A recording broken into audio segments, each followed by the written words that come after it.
नमस्कार, खास खबर देख रहे हैं आप। मैं हूं आपके साथ भावना त्रिपाठी। खास खबर में आज बात होगी निकाय चुनाव की। हरियाणा की राजनीति में हमेशा की तरह ये साल भी काफी दिलचस्प होने वाला है। साल 2024 में लोकसभा और विधानसभा के चुनाव हुए और सारे रिकॉर्ड तोड़ते हुए बीजेपी तीसरी बार सरकार बनाने में कामयाब रही। खास बात यह रही कि राज्य में 2025 की शुरुआत भी चुनाव के साथ ही होगी। नए साल के शुरू में ही निकाय चुनाव की जंग होगी। इसके लिए जहां राज्य चुनाव आयोग ने अपनी तैयारियों को अंतिम रूप देने का काम जारी रखा है, तो वहीं सभी राजनीतिक दलों ने भी इन चुनावों के लिए अपनी तैयारियां तेज कर दी हैं।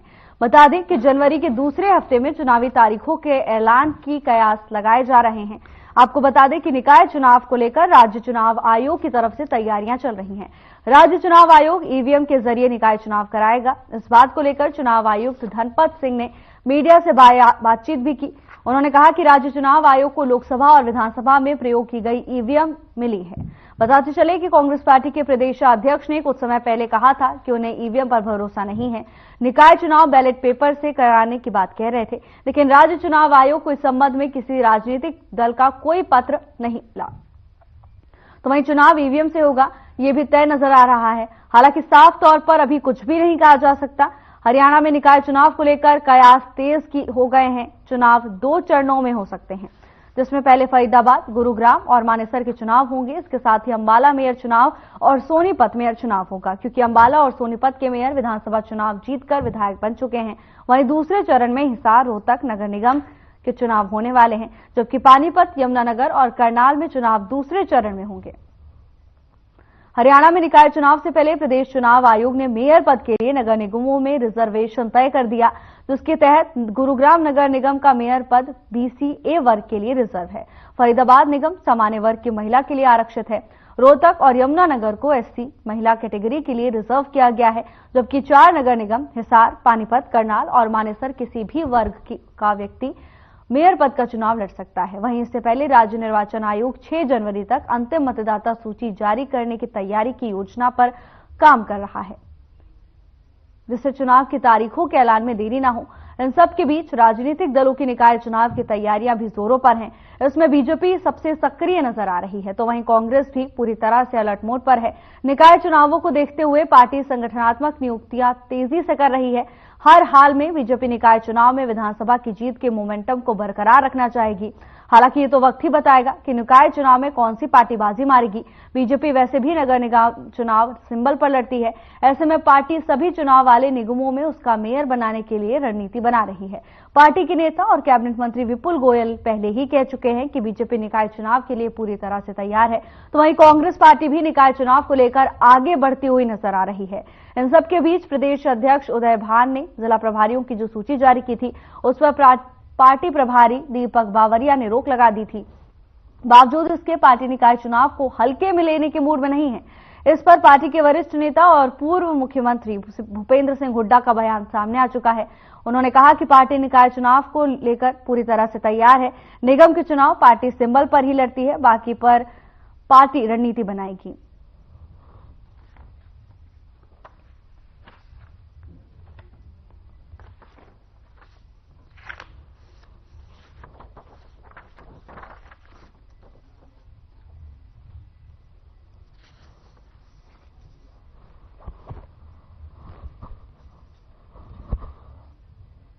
इसी पर चर्चा के लिए हमारे साथ खास मेहमान जुड़ गए हैं। कांग्रेस का पक्ष रखने के लिए विजेंद्र खोखर हमारे साथ हैं, तो वहीं बीजेपी का पक्ष रखने के लिए रामराज्य शर्मा हमारे साथ हैं। विजेंद्र जी, आप दोनों का चर्चा में बहुत बहुत स्वागत है। विजेंद्र जी, सबसे पहले आपके पास आना चाहेंगे, निकाय चुनाव को लेकर पार्टी का क्या प्लान ऑफ एक्शन?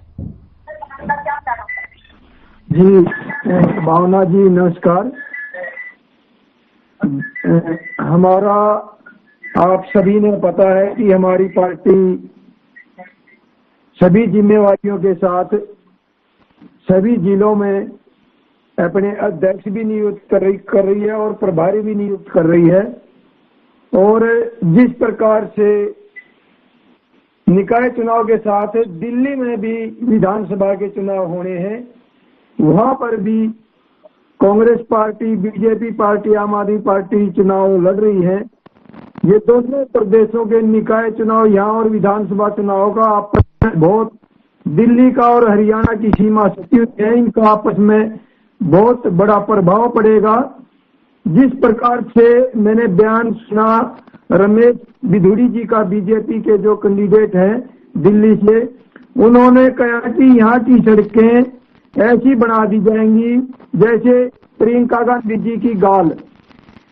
मैं कहता हूँ ऐसा बनिए, ये सबब बीजेपी के उम्मीदवार के ये महिलाओं का कितना सम्मान करते हैं और महिलाओं का कितना शोषण करते हैं, महिलाओं के खिलाफ कितनी बयानबाजी करते हैं। मैं कहता हूं ऐसे बयानों से, अगर बीजेपी के कैंडिडेट ऐसे बयान दे रहे हैं तो इनके कार्यकर्ताओं का क्या, इनकी पार्टी के शीर्ष नेतृत्व का ये एक सोच दर्शाती है कहीं ना कहीं। मैं बिल्कुल इसकी घोर निंदा करता हूं। और उन्होंने महिला, चलो प्रियंका गांधी जी, उन्होंने आतिशी जी जो एक सम्मानित पद पे हैं दिल्ली के, उनको भी एक अपने नाम से गलत बयानबाजी, उन्होंने पिता को भाई पिता बदलते हैं, सरनेम बदलते हैं। बिल्कुल महिलाओं के खिलाफ ऐसे उम्मीदवार को बयानबाजी करना एक दर्शाता है उस पार्टी की के अंदर कितनी महिलाओं के प्रति सम्मान है, वो कैसे महिलाओं का सम्मान करती है वो पार्टी। तो मैं कहता हूँ यहाँ भी निकाय चुनाव में ये मुद्दे उठेंगे, क्योंकि निकाय चुनाव भी यहाँ हरियाणा में साथ साथ हैं। बीजेपी के पार्टी के चाहे नेता हैं चाहे कैंडिडेट हैं, अगर वो महिलाओं के प्रति, भीमराव अंबेडकर जी के प्रति, समाज के प्रति अगर ऐसी बयानबाजी करेंगे, उनका बिल्कुल हरियाणा पर भी उसका प्रभाव पड़ेगा। और अपोजिशन पार्टी, चाहे मैं कांग्रेस पार्टी से हूं और चाहे मेरे भाई रामराज जी बैठे हैं, हमारी गलतियों को वो उजागर करेंगे और उनकी गलतियों को हम उजागर करेंगे। ये तो काम है अपोजिशन का। और हम इसीलिए मैंने बहुत दुख लगा जो ये रमेश बिधूड़ी जी के बयान सुने, मैंने बिल्कुल अशोभनीय है। उन्होंने माफी मांगनी चाहिए, बयान अपने वापस लेने चाहिए और पूरे देश की महिलाओं से माफी मांगनी चाहिए। महिलाओं का सम्मान, हमारे पीएम नरेंद्र मोदी जी मणिपुर में एक बार भी जाके वहां महिलाओं के साथ क्या शोषण हुआ, निर्वस्त्र करके महिलाओं वहां महिलाओं, देश की महिलाओं का सम्मान करना। एक हमारे राष्ट्रपति जी महिला हैं, हमारे देश के प्रधानमंत्री नरेंद्र मोदी जी हैं, हमारे देश के रक्षा मंत्री जी हैं, चाहे हमारे मेरे भाई बार बार कहते हैं चाणक्य जी, उन पे भी कितने आरोप लगे हुए हैं, सभी ने पता है अमित शाह जी पे। लेकिन अमित शाह जी की भी जिम्मेवारी बनती है इस देश की जनता का, महिलाओं का सम्मान करना। और हम बिल्कुल ऐसे बयानों की घोर निंदा करते हैं। और हरियाणा प्रदेश के निकाय चुनाव पर हमारी कांग्रेस पार्टी दिन प्रतिदिन सीरियस करता हुआ काम कर रहा है। मैं करनाल में रहता हूं, यहाँ भी हमारी पार्टी निशान पे चुनाव लड़ेगी। करनाल से भी हम उम्मीदवारों की बिल्कुल दिन प्रतिदिन हमारे उन्हीं पे संज्ञान लिया जा रहा है, भाई कौन से वार्ड से किसको। और कांग्रेस पार्टी के उस कार्यकर्ता को टिकट दी जाएगी, पार्षद की या चाहे मेयर की टिकट हो, जो पार्टी के प्रति अपना दायित्व निभाता है, जो जनता की सेवा करता है, जिस पे कोई आरोप ना हो। कि ऐसा उम्मीदवार जिस पे कोई आरोप ना हो, और उस उम्मीदवार को भी खास तौर से बताया जाए कि आपने समाज के प्रति, महिलाओं के प्रति भाई ऐसी बयानबाजी ना हो जिससे पार्टी को भी दुख हो, जिससे जनता में भी रोष हो। मैं बिल्कुल रमेश बिधूड़ी जी के बार बार शब्दों की घोर निंदा करता हूं। भावना जी,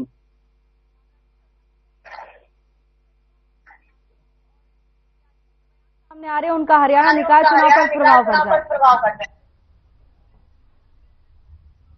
रामराजी जी, ऐसा है भावना जी, मैं आपको बताना चाहूंगा, पहले तो आज एक ऐसे महान हस्ती का जन्मदिन है, उनका जन्मोत्सव मना रहे हैं हम। आज उनकी जयंती है, गुरु गोविंद सिंह जी, जिन्होंने अपना पूरी जिंदगी मानवता की सेवा में लगाई। खालसा पंथ के संस्थापक थे, वो सिख धर्म के 10वें गुरु थे। उनकी जयंती पर मैं सभी प्रदेशवासियों को, देशवासियों को बधाई देता हूं और उनको नमन करता हूं। मेरे भाई ने पहले आपका टॉपिक है निकाय चुनाव, जिसको छोटी सरकार के नाम से जाना जाता है। इसकी कभी भी घोषणा हो सकती है, अगले वीक में भी घोषणा हो सकती है। और जिस तरह से देवतुल्य जनता जनार्दन का आशीर्वाद हमारे को मिला, मैं जनता के आशीर्वाद से ये दावे के साथ कह सकता हूं, हर जगह कमल खिलेगा, हमारी जीत होगी, क्योंकि जनता का आशीर्वाद हमारे साथ है। जिस तरह से देवतुल्य जनता जनार्दन ने विश्व के सबसे लोकप्रिय और ताकतवर प्रधानमंत्री आदरणीय नरेंद्र मोदी जी को आशीर्वाद दिया, तीसरी बार वो प्रधानमंत्री बने, उनकी अगुवाई में हमारा देश बहुत आगे बढ़ रहा है। रक्षा के क्षेत्र में आत्मनिर्भर हो गए, आर्थिक दृष्टि से बहुत मजबूत हुए हैं। एक भव्य ऐतिहासिक राम मंदिर का निर्माण अयोध्या धाम में हुआ है। धारा 370 और 35 से जम्मू कश्मीर से हटाई गई है। और एक मैं समझता हूं पूरे संसार में हमारा डंका बजा है, हमारी दाग जमी है, हमारी इज्जत बढ़ी है। हरियाणा में भी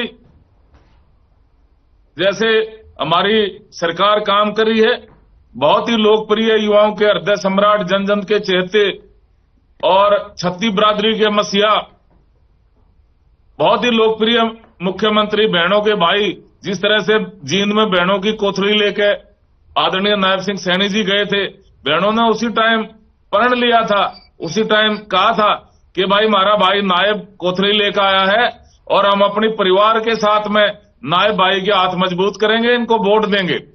और बहनों ने अपना वायदा निभाया, युवाओं ने उनका साथ दिया, बुजुर्गों ने आशीर्वाद दिया।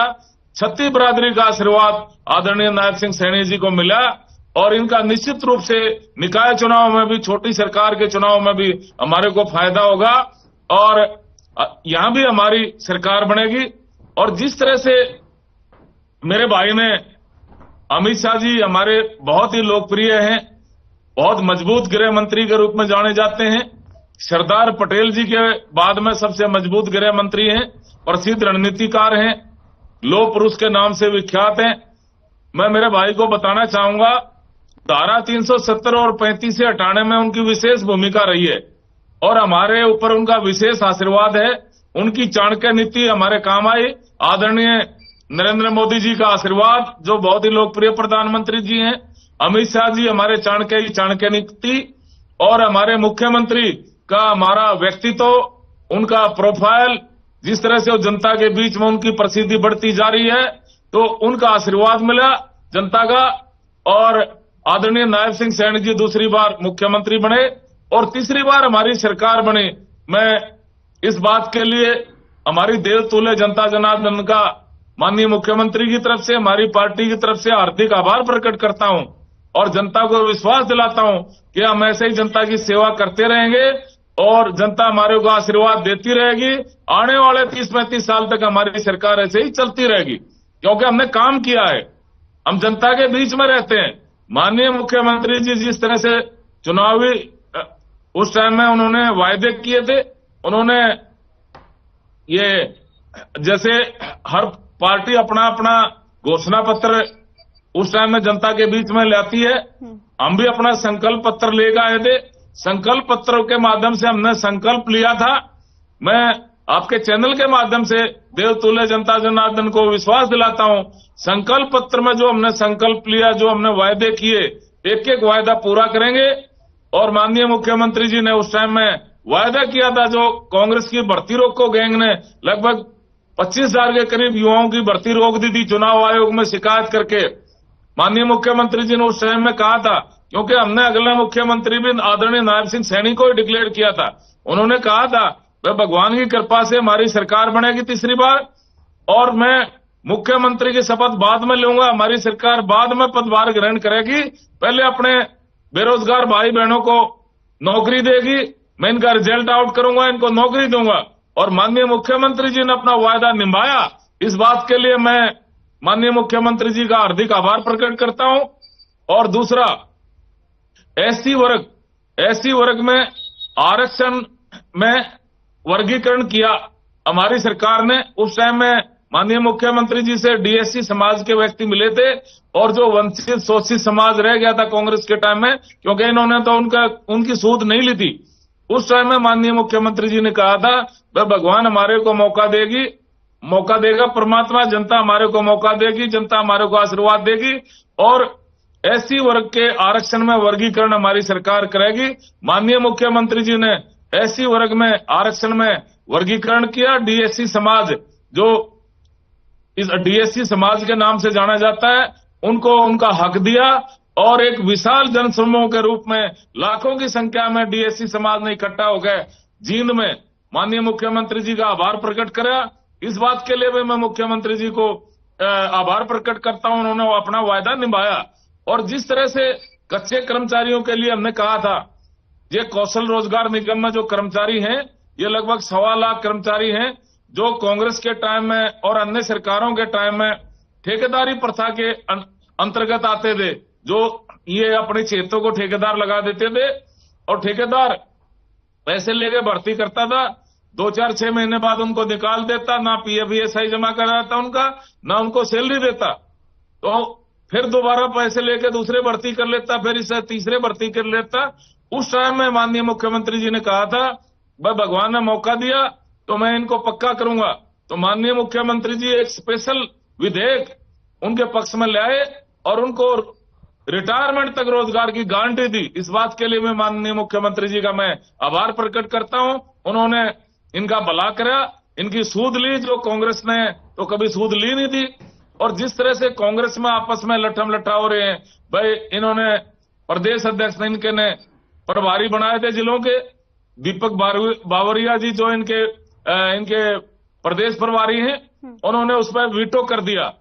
तो इनके कांग्रेस में भी कई कांग्रेस हैं, कहीं चौधरी भूपेंद्र हुड्डा जी कांग्रेस हैं, कहीं चौधरी वीरेंद्र सिंह कांग्रेस है, कहीं रणदीप सुरजेवाला कांग्रेस है, कहीं शैलजा बहनजी कांग्रेस है, कहीं कैप्टन अजय यादव कांग्रेस है। तो इनका तो आपस में लठ बजता रहता है, इनका तो भगवान ही मालिक है।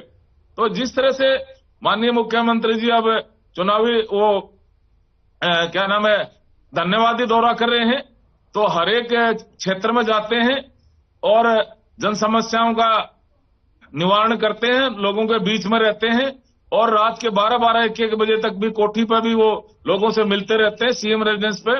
और वो अक्सर कहते रहते हैं, भाइयों ये मुख्यमंत्री कुर्सी भी आपकी है, मैं भी आपका हूं, ये सीएम रेजिडेंस भी आपका है, तेरा तुझको अर्पण क्या लागे, मेरा सब कुछ आपका, मैंने आपको आशीर्वाद की जरूरत है। और जनता ने भी दोनों हाथों से उनके सिर पर आशीर्वाद दिया, उनके सिर पर हाथ रखा, और स्पष्ट बहुमत से हमारी सरकार आई। ये जनता जनार्दन की जीत है, ये वंचित समाज की जीत है, शोषित समाज की जीत है, किसानों की जीत है, मजदूरों की जीत है, छत्ती बरादरी की जीत है। ठीक है, विजेंद्र जी के पास चलेंगे। जी विजेंद्र जी, देखिए बीजेपी प्रवक्ता को आपने सुना, कह रहे हैं कि काम किया है और इसीलिए पूरे कॉन्फिडेंट में है कि विजेंद्र जी आप सुन पा रहे हैं? विजेंद्र जी आप तक आवाज आ रही है? विजेंद्र जी आप तक आवाज आ रही है? आवाज नहीं आ रही भावना जी आपकी। क्या आप पहुंच रहा है? अब आवाज आ रही है विजेंद्र जी?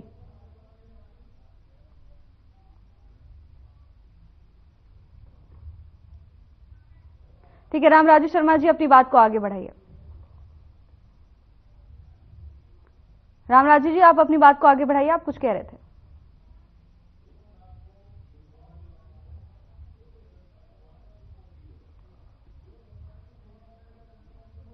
देगी।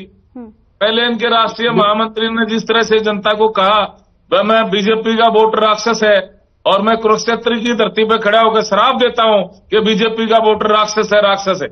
तो मैंने कहा, मैं बोला भाई आपका श्राप कोई दुर्वासा मुनि का श्राप है क्या? आपको क्या अधिकार है श्राप देने का? ये तो जनता भगवान का रूप है, तब तक आपका वोटर थी, आज हमारा वोटर है। जो जनता की सेवा करेगा जनता उसको आशीर्वाद देगी। और आपने श्राप देना था उसको दीजिए, जिसने आपको हरियाणा की राजनीति से बाहर कर दिया। आपका क्या अधिकार है भाई जनता को श्राप देने का? तो जनता तो भगवान का रूप है। ठीक है रामराज जी। जी विजेंद्र जी, मेरी बात का जवाब नहीं दिया। अभी रमेश बिदुड़ी जी ने ये कहा भाई दिल्ली के, आपकी बात का जवाब देता हूँ, मेरी बात का जवाब देता हूँ, मेरी बात तो सुन रहे भाई, अरे मेरी बात सुन लो, मैं आपकी बात का जवाब दे रहा हूं। देखो हमारी पार्टी महिलाओं की तेजी है, महिला शक्ति का आशीर्वाद हमारे साथ है। चाहे कोई पार्टी का नुमाइंदा, चाहे कोई इस तरह की टिप्पणी करता है, हालांकि उन्होंने अपने इस बात का नहीं पता, उन्होंने खेद प्रकट भी कर लिया इस बात के लिए। और जिस तरह से अरे छाल तो बोलना, छालनी के बोला जिसमें 70 छेद है। आपके तो राष्ट्रीय महामंत्री ऐसे अपशब्द कहा था महिलाओं के बारे में उस टाइम में। आपके केंद्रीय मंत्री श्री प्रकाश जायसवाल ने उस टाइम में केंद्रीय मंत्री होते हुए ऐसी बातें कही थी। ये हमारी बहन है, मैं आपके इनके सामने ऐसी बातें कह नहीं सकता। महिलाओं के बारे में क्या कहा था आपने श्री प्रकाश जायसवाल ने, मैं नाम लेकर कहता हूँ, उस टाइम में केंद्रीय मंत्री थे। और आपके अरे तंदूर कांड याद करिए, तंदूर कांड दिल्ली में तंदूर कांड, एक हमारी बहन का तंदूर दिया था, याद करिए। नरवाना गेस्ट हाउस कांड, आपके गेस्ट कांड, याद करिए ललितपुर कांड, वो हमारी बहन दलित की बेटी, उसको जिंदा जला दिया था। ठीक है, अरे छालने के बोले जिसमें 70 छेद थे। आप महिला शक्ति के बारे में बात करते हो, आपके 100 बयान नहीं देता। आपकी पार्टी ने तो सबसे ज्यादा महिलाओं का अपमान किया है।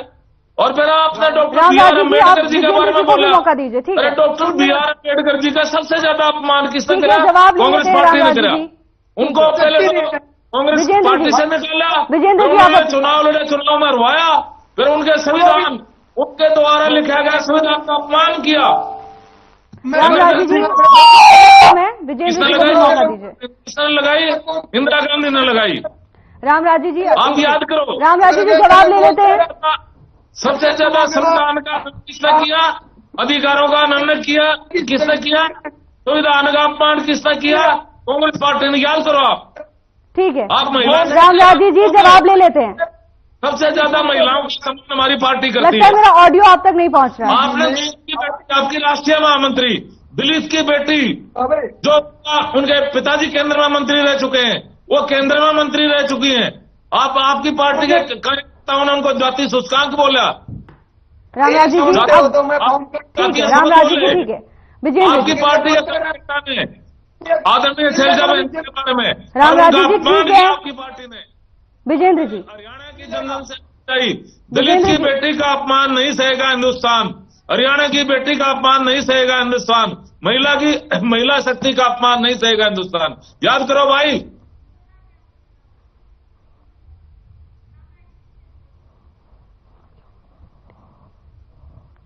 ठीक है रामराजी जी, देखिए निकाय चुनाव को लेकर क्या मुद्दे हैं पार्टी के?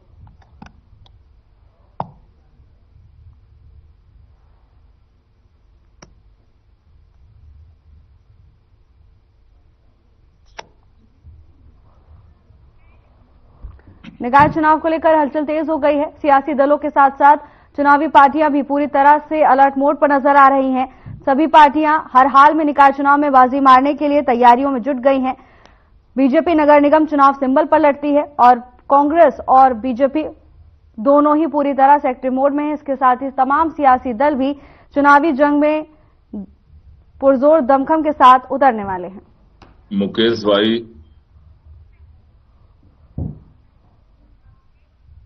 तो नए साल के आगाज के साथ चुनावी जंग की सुगबुगाहट भी तेज हो गई है। निकाय चुनाव को लेकर जहां एक तरफ आयोग पूरी तरह से तैयार नजर आ रहा है, तो वहीं दूसरी तरफ सियासी दलों में भी तैयारियां तेज कर दी गई हैं। जनता तक पहुंचने के लिए कार्यकर्ता और शीर्ष नेतृत्व पूरी तरह से मैदान में उतरे हुए हैं। अपनी तमाम योजनाओं और नीतियों को जनता तक पहुंचाने में लगे हुए हैं। अपने आप को जनता का सबसे बड़ा हितैषी साबित करना चाहते हैं, लेकिन ये तो नतीजे ही बताएंगे कि आखिर जनता किसके साथ अपना हाथ देती है। फिलहाल की चर्चा में बस इतना ही। जल्द हाजिर होंगे नई अपडेट्स के साथ। नमस्कार।